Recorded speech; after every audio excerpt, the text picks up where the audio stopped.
In this video, I introduced my 1993 custom-built Toyota Hilux pickup and tell you guys what made me decide to build it. Thank you for watching the TDC Hot Rods YouTube channel.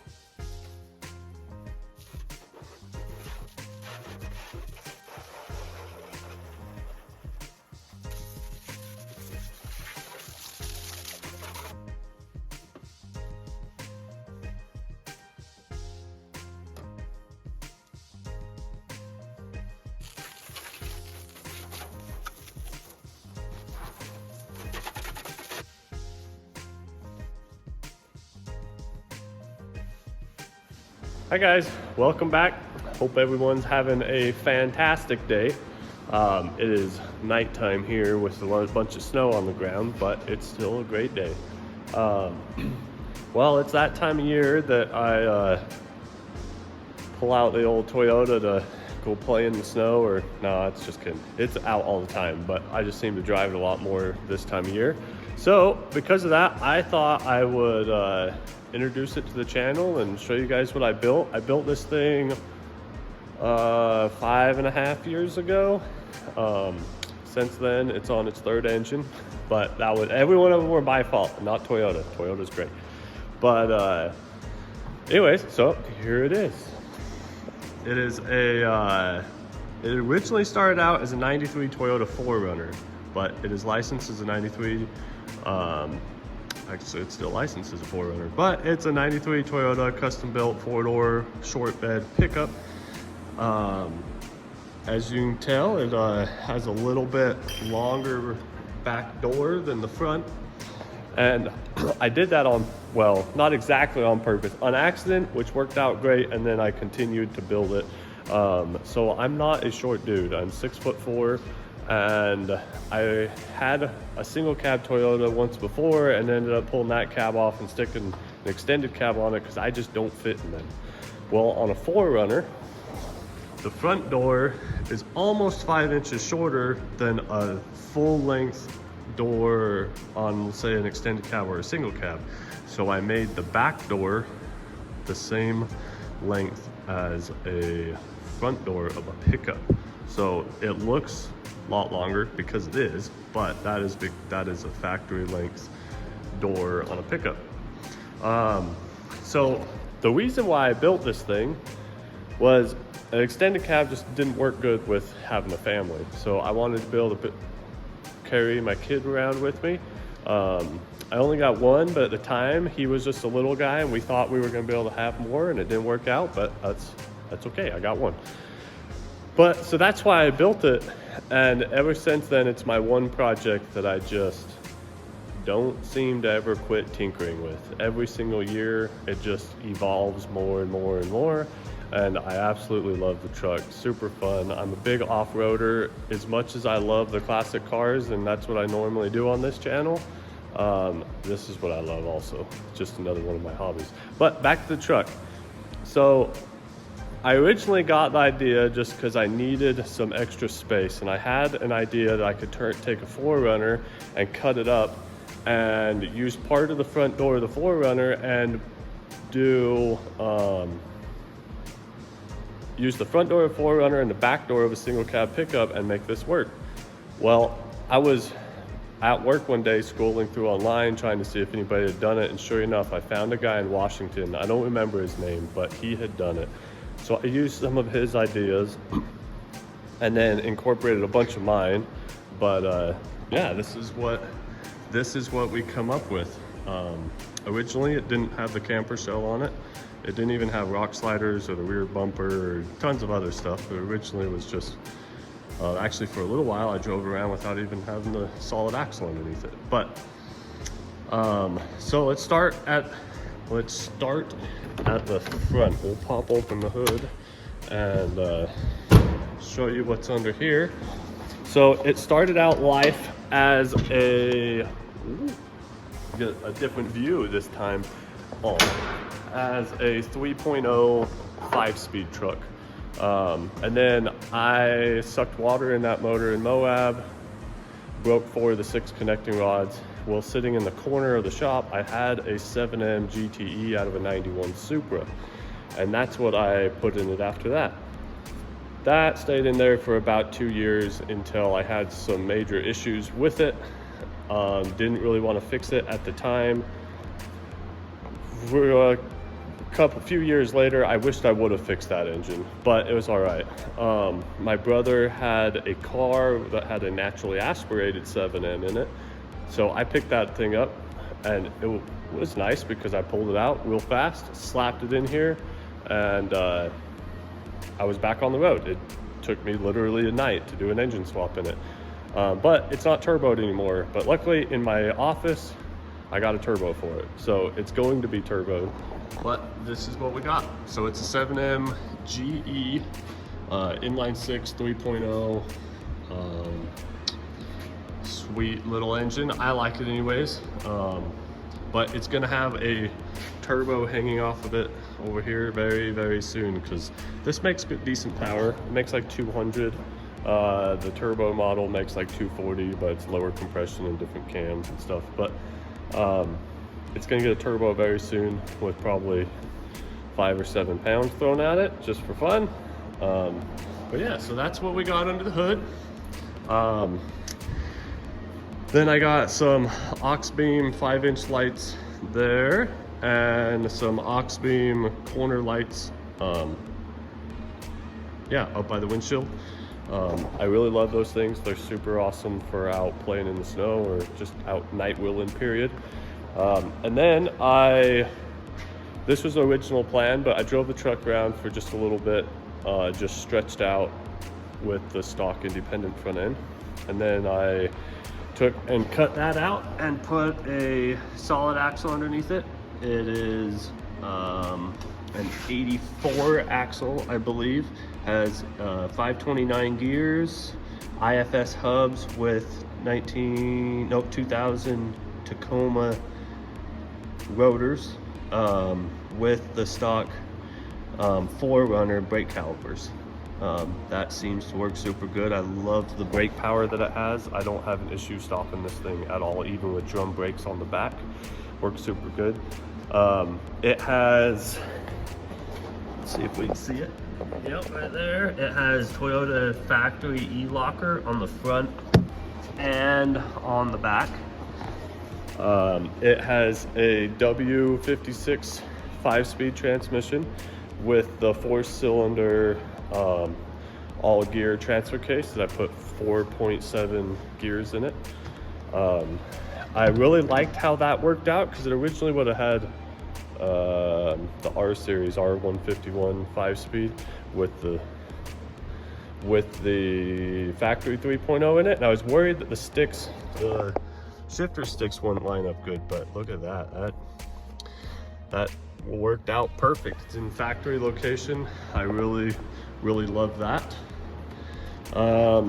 What else is there to say? The rear axle is the stock rear axle that was underneath the pickup, which the pickup was a 91 or 92.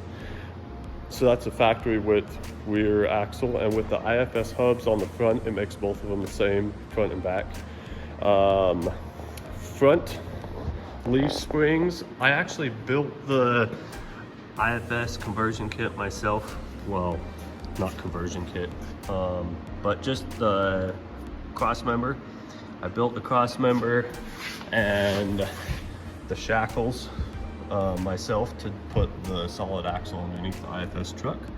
I used Ford F250 shock mounts. The front leaf springs are two sets of rear leaf springs that I cut down and put on the front. It flexes super great on the front. The front of this thing, those are 12-inch shocks, and I can bottom them out. I can max them out, no problem. The rear, I have just the traditional, very simple. The whole suspension, everything on it is just simple stuff. I didn't want anything too extreme or crazy, but the rear leaf springs are Chevy 63s. Actually, speaking of it being Chevy, those rear leaf springs are the only thing on this whole truck that is not Toyota. The front leaf springs are Toyota, axles are Toyota, brakes, all of it's Toyota, just the rear leaf springs are Chevy. I need to get some new ones because we got some freaking California, North Carolina squat going on because they've been settling over the last couple of years, which is not okay, but I got some leaf springs coming along with the pile of parts I got to turbo this thing.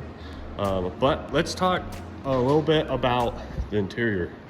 So when I built it, I wanted lots and lots of legroom on the back. Well, like, I don't know, I'll jump in here. I don't know if you guys will be able to see. So I'm 6'4", and I fit back here, no problem. I actually have more legroom from here to here in this than I do in my Power Stroke. Now, head space and stuff like side space, obviously the Power Stroke's way bigger. But this interior I love, and I'm always in the driver's seat, but I love how much space it has.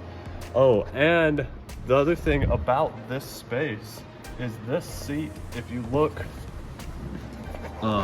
if you see here, like if I shut the door and you look through the window, that's, you can kind of see it. The back of the seat's here, where on the 4Runner, it's up here. I was able to move both of the seats back. I was able to extend, I modified the bracket there, and this used to be up here. So I moved it back 3.5 inches on this seat and 4 inches on that one. I meant to make this one the same, didn't work out, but yeah, anyways, I love how much I was able to scoot it back. The other thing, let's go to the other side. So, because this side has a different door panel. So the inside of the doors, I was able to use, and that's what I based off of how much to stretch the truck, is I wanted to be able to use a factory single cab door panel on the back. So this door panel is the exact length. That is a bone stock, well, besides the little pieces I put there, that is a factory 1992 SR5 pickup door panel. And if anybody knows where one is, I got this one when I first built the truck 5.5 years ago, and I've been running this junky crap one there because I can't find another one of these SR5 door panels that has this same pattern. So this pattern matches, this is all factory 4Runner up here, it matches this pattern here and the seat. Well, I can't find another one. I need another door panel for the driver's side. If anybody knows where one is at, message me, please. I will buy it. I paid decent money for this one, and I would love to have another one that matches. I am particular though, it's got to be this same panel. If you have one, hit me up. I need it. Oh, I'm sure everybody's gonna want to know how I did it. I can make a video and I can go dig up a whole bunch of pictures that I have of when I was splicing this. And I can show you guys those. Maybe I can make another video or do a short video or something of that. But I can just kind of give you the gist of it. This section here of the door and a little bit of the top is 4Runner factory door. The rest of it is single cab pickup. Worked out super sweet. This little gap here, I need a new piece of I need this new piece of trim to snap in here on both sides, which I just need to do that. The wheel arches, front and back, we'll start with the back since we're right here, have been moved, I think 7 inches total. So before I put the bumper on there, it had the full bedside there, and I had pie cut them, so I'd cut a pretty good section. I'm pretty sure it was like 3.5 inches out of right here and what would have normally been here, and pie cut it and brought this piece back in, so then everything would look proportionate with my tires. So I had done that on the back side, and on the front I didn't do anything here, which I kind of wish I would have, because then it would have matched a little bit better. But on the back, I did the same thing. I cut it here, pie cut it. So this used to come down like this and then be out here. And then I laid it back. So then when it flexes up, it can have plenty more space. With the front axle being forward, the rear leaf springs up front, I think already moved them 2.5 inches. And at one point in time, I had hit a big hole and ruined the factory cross member that I welded my cross member to, the factory frame cross member that's sitting underneath the winch. I had ripped that out, so I brought it home, cut it out, and then I moved, when I put it all back together, I moved the front axle forward another 1/2 inch. And because of that, it's now, well, the tires turn, so it looks even more dramatic in the video because the tires turn. But I do kind of wish I would have shaped this, and I may still do that. I may cut that up and reshape that part so it'll blend into the bumper better. What else we got? We got a 12,000 pound winch that I got tucked up in the bumper. I think that turned out pretty darn sweet. It doesn't poke out too far. I painted and powder coated it all black so it would blend in. Yeah, anyways, I just kind of wanted to show you guys my truck. If you have any questions, put it in the comments. I'd be more than happy to tell you guys anything about it. If somebody wanted to build one and they had questions, I would love to see more people build these things. So I love the truck. I think it's super, super fun. I love it even more since I put the camper shell on it. Originally, for quite a few years, it never had a shell. And I just really love how it is now. I love what it's evolved into. But yeah, it's a lot of fun. The rear bumper is 2x6 square tubing here, and then 2x4 on the sides. And then I had just blended it down, so then it all flows around real nice. Kept it up fairly tight. I just wanted an even gap all the way around, but I think it turned out pretty sweet. This thing, I definitely won't say it'll go anywhere because I don't take it places that it's just going to destroy it. It's not a tube buggy, but it definitely holds its own. The long wheelbase helps out super awesome in lots of places and definitely hinders me in other. But it's a lot of fun. It's a whole lot of fun. Anyways, I just wanted to show you guys this thing and introduce it to the channel. And I got a whole bunch of other stuff. I got a whole boxes of stuff in the back that I want to do to it. I got some more lights, got turbo stuff, got oil cooler stuff. Anyways, got a whole slew of things I want to do. I'm gonna build a slide out toolbox for the bed, the leaf springs, plenty of stuff. Anyways, just wanted to show you guys the truck. Hope you guys enjoy it. I sure love the truck. I think it's super awesome. Yeah, thanks you guys so much for watching, and we will see you on the next one.